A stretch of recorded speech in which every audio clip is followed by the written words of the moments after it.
Selhurst Bus မှာကျွန်တော် Crystal Palace ကို Manchester City ကနိုင်မှာမလား။ချင်းနေဘယ်လိုရှိမလဲ။ဒီပွဲနဲ့ပတ်သက်ပြီးတော့ကျွန်တော်တို့ handicap analysis ပွဲကြိုသုံးတဲ့ချက်လေးကျွန်တော်လုပ်ကြည့်အောင်ပါ။အားလုံးမင်္ဂလာပါ Absolute Football ကနေပြီးတော့အားလုံးကိုကြိုဆိုပါရစေ။ဆိုတော့ကျွန်တော်တို့ဒါကတော့ကျွန်တော်ဒါ round 2ရဲ့ပထမဦးဆုံးပွဲကျွန်တော်တောက်ကြနေညမှာကျွန်တော်ကစားမယ်ပွဲအတွက်ပွဲကြိုသုံးသက်ချက်ပြီးတော့ကျွန်တော်တို့ handicap analysis who score ရဲ့ goal score prediction တွေမှာကျွန်တော်ထည့်ပြီးတော့ဆွေးနွေးပေးတော့မှာဖြစ်ပါတယ်ဆိုတော့တပွဲလေးဖြစ်တဲ့အတွက်ကြောင့်မလို့ကျွန်တော်တို့ AACC ပဲပြောပါမယ်ဆိုတော့ကျွန်တော်အမြင်ကိုလည်းကျွန်တော်ပွင့်လင်းပြောမယ် result ကကျွန်တော်ကခံမှန်းတာပါเนาะအပြောသဘောပဲဖြစ်ပါတယ်ဆိုတော့ပြောမယ်ဆိုလို့ရှိရင်တော့ကျွန်တော်လည်းကျွန်တော်အတွေ့အကြုံနဲ့ကျွန်တော်ရှိရပေါ့เนาะအဲ့ပုံစံအတိုင်းပဲကျွန်တော်ဒီအတိုင်းပဲကျွန်တော်သွားတာဖြစ်တယ်ဆိုတော့ဒီကြောင့်မလို့ entertainmentတဘောမျိုးပဲသတ်မှတ်ပေးပါအရင်ကျွန်တော် serious တွေမဖြစ်ပါနဲ့ဆိုတော့ဒီနေ့ညမှာကျွန်တော်တို့အမှန်တမ်းပြောလို့ရှိရင်ဒီတပွဲတွေတော့မဟုတ်ဘူးเนาะတခြားကျွန်တော်တို့ league တွေကနေပြီးတော့ပွဲတွေရှိတယ်ဆိုတော့အဲ့ပွဲနဲ့ပတ်သက်ပြီးတော့ကျွန်တော်အကြိုက်တွေ့ရဆိုလို့ရှိရင်တော့ကျွန်တော် Telegram channel မှာထပ်ပြီးတော့ကျွန်တော်တင်ပေးပါမယ်ဆိုတော့ Telegram channel join နေတာဆိုလို့ရှိရင်တော့ကျွန်တော် TikTok ကြည့်ရဆိုလို့ရှိရင် chat box မှာလာပြီးတော့မေးလို့ရပါတယ်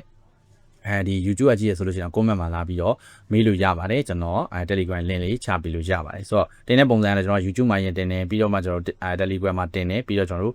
TikTok လာတယ်ဆိုတဲ့ပုံစံဖြစ်တဲ့ကြောင့်မလို့ notice အစောကြီးရကြတယ်ဆိုလို့ရှိရင်တော့ Telegram channel လောက်ကို join ထားပေးဖို့ YouTube channel ကို subscribe လုပ်ထားပေးဖို့အတွက်ကျွန်တော် request လုပ်ပါတယ်ဆိုတော့ YouTube channel link ကိုလည်း TikTok ရဲ့ file မှာကျွန်တော် link ထည့်ပေးထားပါတယ် Okay ကျွန်တော်တို့ဒီနေ့ညကျွန်တော်ကစားမယ် Crystal Palace အိမ်ဝင်းမှာကစားမယ် Manchester City နဲ့ဒါ round 2ပထမဆုံးပွဲအကြောင်းကျွန်တော်ပြောကြည့်အောင်ဆိုတော့ဒီပွဲမှာကျွန်တော်တို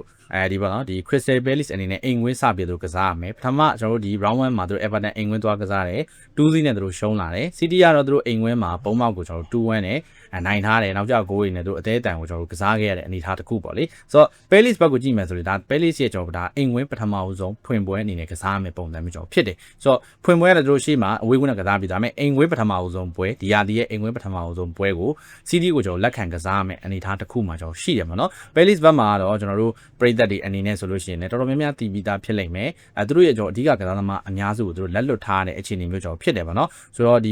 နောက်တန်းမှာဆိုလို့ရှိရင်လည်း La Forest တို့ဘာလို့ကျွန်တော်မရှိတော့ဘူး Chelsea ကိုကျွန်တော်ရောက်သွားတာမျိုးရှိတယ်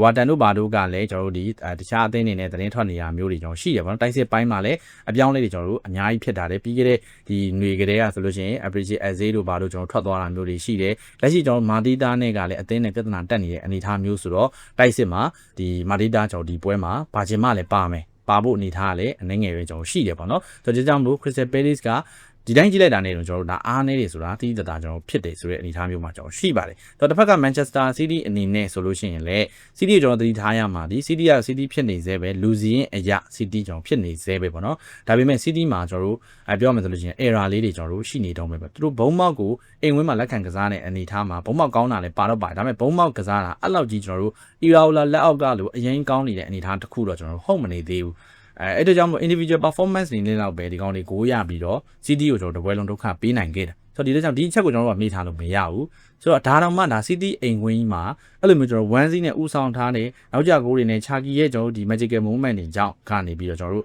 ဖန်တီးမှုကနေပြီးတော့ကျွန်တော်တို့ assist နှလုံးကျွန်တော်တို့ရသွားတာပေါ့နော်ဆိုတော့အဲ့လိုပုံစံမျိုးကျွန်တော်ဖြစ်သွားပြီးတော့သူတို့2-1နဲ့အိမ်ဝင်းမှာနိုင်ပွဲနဲ့ဖွင့်နိုင်ခဲ့တယ်ဆိုတော့ဒါကအဝေးကွင်းပါเนาะမတူပါဘူးဒါကကျွန်တော်တို့ဒီCrystal Palace အိမ်ဝင်းကိုလာကန်မှာဖြစ်တဲ့အတွက်ကြောင့်မို့ City မှာအတိုင်းအတာတစ်ခုထိကျွန်တော် pressure ရှိပါတယ်သူတို့ကစားသမားတွေခေါ်ထားတယ်အယူဘွားတွေတို့ကျွန်တော်ခေါ်ထားတာတွေရှိတယ်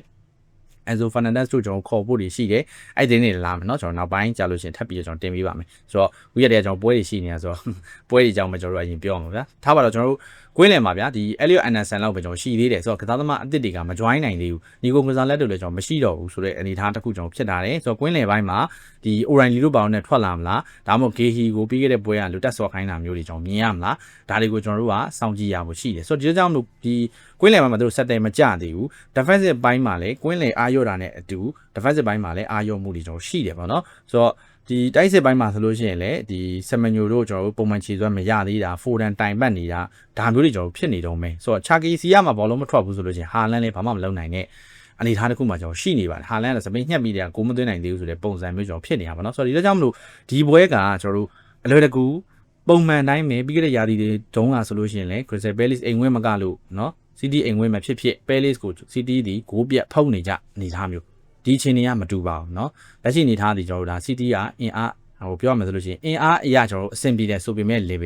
ဲသူတို့ကစားပုံအရာဆိုလို့ရှိရင်ဒီ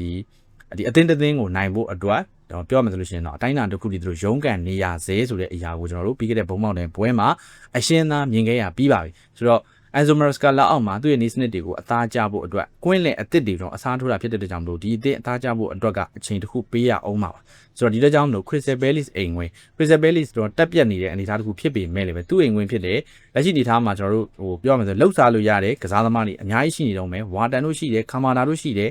နော်ဒီ Munoz တို့ရှိတယ် Mitchell တို့ရှိတယ်ဒီကစားသမားတွေကျွန်တော်ရှိတယ်ဗျာဆိုတော့ဒီကြောင့်မလို့လှုပ်ရှားလို့ရတဲ့အနေအထားမှာကျွန်တော်အများကြီးရှိနေသေးပဲဆိုတော့ဒီတဲ့ကြောင့်မလို့ဒီပွဲမှာ Crystal Palace အနေနဲ့တခုခုလောက်ပြနိုင်မလားဆိုတော့ကျွန်တော်စောင့်ကြည့်ရမယ်ဆိုတော့ handicap မှာကျွန်တော်ပြောမယ်ဆိုလို့ရှိရင်เนาะ City ဘက်ကနေပြီးလက်ရှိနေတာမှာတစ်လုံးကိုကျွန်တော်35ပြားပေါင်းပေးထားတယ်ကိုမောင်းစီ3လုံးကို45ပြားပေါင်းကျွန်တော်ပေးထားတယ်ဆိုတော့ဒါကိုကျွန်တော်ကြည့်မယ်ဆိုလို့ရှိရင် City အနေနဲ့နိုင်တာနဲ့ကျွန်တော်တို့ပြား30လောက်ပြား40လောက် AC ရမယ်အနေထားတစ်ခုမှကျွန်တော်ရှိနေတာကိုကျွန်တော်ကလုံးဝတောက်ဖြစ်တယ်ဆိုတော့ဒီပွဲကကျွန်တော်တည်ရတဲ့ပေါက်မှန်ဆိုတော့အဓိကကျွန်တော်တို့ဒီပေါ့နော်ဒီတော်တော်များများ site တိုင်းမှာမှန်းထားတာဒီ City အနိုင်ကိုကျွန်တော်မှန်းထားတယ် City ဒီနိုင်ခြင်းစရာကောင်းတယ်နေခြင်းစရာကောင်းတယ်ဘာဖြစ်လို့လဲဆိုတော့Palace ကတိုင်ပတ်နေလို့ပဲ Palace တိုင်ပတ်နေတယ်သူ့ရင်ခွင့်မကလည်းဘာဖြစ်ဖြစ် Palace ကတိုင်ပတ်နေတယ်လက်ရှိကြာတီယိုခြေတန်းပွဲစဉ်တွေရောအဖွင့်ပွဲတွေရောသူတောက်လျှောက်ရှုံးထားတဲ့အနေအထားတစ်ခုကြောင့်ဖြစ်ထားတယ်ဂိုးတောင်မသွင်းနိုင်ဘူးပေါ့နော်ဆိုတော့ဒီတော့ကြောင့်မလို့အဲ့လိုအနေအထားမျိုးကျွန်တော်ဖြစ်နေတယ်အဲ့လိုအနေအထားမှာလက်ရှိအနေအထားနဲ့ကျွန်တော် City နဲ့ကျွန်တော်တွေ့တယ် City ကလာပြီးတော့ကိုယ့်ရဲ့ကွင်းမှာလာကစားမယ်ဆိုတဲ့အခြေအနေမျိုးမှာသူတို့အတိုင်းအတာတစ်ခုတည်းဒုက္ခပေးဖို့အတွက်ကြိုးပမ်းလာနိုင်ဒီလိုအခြေအနေမျိုးမှာ City က DJ နဲ့ဆိုလို့ရှိရင်နိုင်လဲတကိုးပဲအဲ့ထက်ကျွန်တော်မပို့ဘူးဆိုတော့ဒီတော့ကြောင့်မလို့ကျွန်တော်တို့ကဒီပွဲမှာကျွန်တော်သဘောကျတာကဘာလဲဆိုလို့ရှိရင်9အောက်က Crystal Palace ကိုကျွန်တော်သဘောကျတာဆိုတော့တကယ်တမ်း9အောက်ဆိုလို့ရှိရင်တကယ်လို့ကျွန်တော်ထားပါ City က1-2နဲ့ကောက်နိုင်သွားတယ်ဆိုလို့ရှိရင်ကျွန်တော်တို့ရှုံးပါလိ90လောက်ကျွန်တော်တို့ရှုံးမယ်ဗျာဆိုတော့အရင်ကလည်းများနေဆိုတော့ Palace ဆိုလို့ရှိရင်ကျွန်တော် Palace ရေးမယ်ဆိုလို့ City တကိုးလောက်ပဲကျွန်တော်တို့နိုင်မဲ့အနေအထားမျိုးကျွန်တော်ဖြစ်တာဖြစ်တဲ့ကြောင့်မလို့ကျွန်တော်တို့တကိုးနဲ့နိုင်သွားရင်ဆိုလို့ရှိရင်ပြား30လောက်ပဲကျွန်တော်ရှုံးမယ်ဆိုတော့ဒီကြောင့်မလို့တရေကြနိုင်ကြီးကိုလည်းကျွန်တော်မေ့ထားလို့မရတဲ့ပွဲမျိုးမှာကျွန်တော်ကတော့ Crystal Palace နဲ့ပြား30လောက်ရင်းပြီးတော့ကျွန်တော်နေကြည့်ကျင်တယ်ဆိုတော့Palace အနေနဲ့ဒီပွဲမှာအားသွန်ခွန်ဆိုင်ကစားလိမ့်မယ်လို့ကျွန်တော်ထင်တယ်ဆိုတော့ဒီကြောင့် City အနေနဲ့ဒီပွဲမှာတိုင်းတာတစ်ခုတည်းတော့ဒုက္ခရောက်နိုင်မယ်လို့တော့ကျွန်တော်ယူဆပါတယ်ဆိုတော့ Palace ဘယ်လောက်ထိဒုက္ခပေးနိုင်မလဲဆိုတော့ကျွန်တော်စောင့်ကြည့်ရမယ်အနေအထားတစ်ခုပါဆိုတော့လက်ရှိကြေးအရာဆိုလို့ရှိရင်လည်း Crystal Palace မှာတည်တဲ့ပေါက်ရနိုင်ကြီးကျွန်တော်ရှိနေပါတယ်ဆိုတော့ဒီကိုပေါင်းစည်း body သေးချိန်ကြည့်လိုက်မယ်ဆိုလို့ရှိရင်လည်း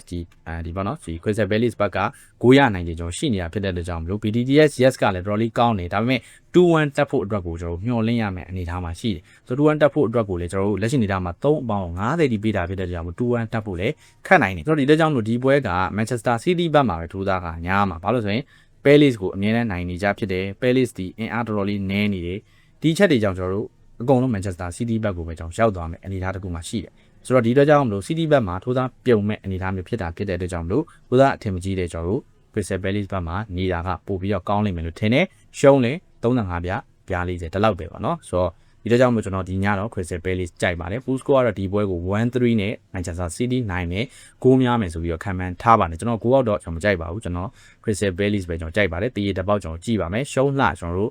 ပြား30ပြား40အဲ့လောက် level လို့ကျွန်တော်ထင်ပါတယ်ဆိုတော့ဒါကတော့ဒီပွဲနဲ့ပတ်သက်ပြီးကျွန်တော်ရဲ့ခံမှန်းချက်ပါဆိုတော့ဘာသာတို့ရဲ့အမြင်ကိုလည်းကိုမအောင်ရောက်ဆွေးနွေးပေးတော့လို့ရပါတယ်ဆိုတော့ Telegram channel join နေတယ်ဆိုလို့ရှိရင်လည်းကျွန်တော်ရဲ့ TikTok chat box ဒီမှာလာပြီးတော့မေးလို့ရပါတယ်ဆိုတော့ယူရွာပေးညီကိုများအားလုံးကျေးဇူးများတင်ပါတယ် channel ကို subscribe လုပ်ဆိုလို့ရှိရင် subscribe လုပ်ပေးထားကြအောင်အားလုံးတောင်းဆိုပါတယ်ကျွန်တော်နောက်ထပ်ဗီဒီယိုတွေမှာပြန်ပြီးတော့တွေ့ပါမယ်အားလုံးကျေးဇူးပါခင်ဗျာ